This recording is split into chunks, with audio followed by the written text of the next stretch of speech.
ABC ન્યૂઝમાં આપનું સ્વાગત છે। દાંતીવાડા તાલુકાના ભાડલી જાંત ગામમાં દૂધ ડેરીથી પ્રાથમિક શાળા સુધીના રસ્તાની બિસ્માર હાલત અને ગંદકી અંગે રજૂઆત।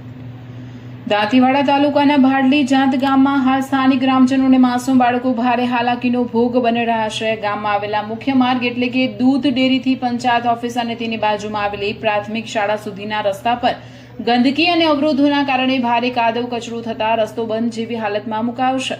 ગામના સ્થાનિક રહીશોના જણાવ્યા અનુસાર આ રસ્તો ગામની પ્રાથમિક શાળાએ જતા નાના નાના અબાલ વૃદ્ધ બાળકો માટે મુખ્ય માર્ગ છે। ઉપરાંત સવાર સાંજ દૂધ ડેરીએ દૂધ ભરાવા જતા પશુપાલકોને ગ્રાહકો માટે પણ આ એકમાત્ર અવરજવરનો રસ્તો છે, પરંતુ રસ્તાની યોગ્ય સફાઈ અને જાળવણીના અભાવે લોકોને ચાલીને જવું પણ મુશ્કેલ બની ગયું છે।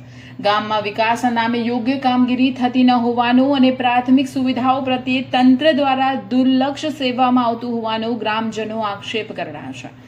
શાળાએ જતા બાળકોના સ્વાસ્થ્ય અને સુરક્ષાને ધ્યાને રાખીને સ્થાનિક ગ્રામ પંચાયત, તાલુકા વિકાસ અધિકારી તેમજ જવાબદાર તંત્ર દ્વારા રસ્તાની તાત્કાલિક ધોરણે સફાઈ કરવામાં આવે અને રસ્તો અવરજવર માટે યોગ્ય બનાવવામાં આવે તેવી ભાડલી જાંત ગામના ગ્રામજનો દ્વારા ઉગ્ર માંગ કરવામાં આવી છે।